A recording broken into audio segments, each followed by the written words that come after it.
we're going to start off with the first book that I finished on July 1st. Now that I have that clickbait soundbite aside, this was all due to planning and the fact that it was technically a reread for me. Going back to the planning, I actually broke this 1,000-page book up into 200-page chunks, so I started it in the last week of June with all intentions of wrapping it up on July 1st. I needed the ego boost, and yes, even though I put in all the work in June, it is already getting me off to an amazing start for this month. Now, while this is my first read of the actual publication Alchemised, like many others who are interested in this title, the reason why I picked it up is because just a year or two ago, I had fallen in love with the original source material, the sensational fanfiction under its original title, Manacled. Genre-wise, this is going to be a dark fantasy that mixes two different fandoms. The main one that everyone's going to recognize is that this is a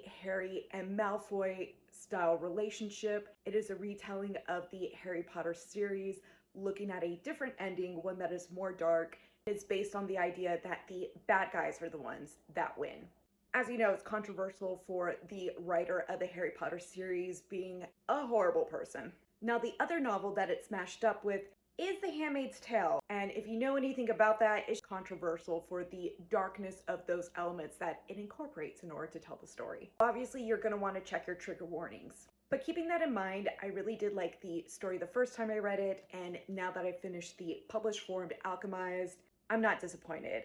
I'm still into it. Obviously, there's going to be some changes going from the fanfiction format to an actual published book. In addition to different names, the changes that are made really make sense with the story that's being told. This is meant to be more dark, adult, and one about very complicated relationships. The magic is going to be more focused on alchemy and less on wands, and the added elements of necromancy really make sense to the darkness of the powers.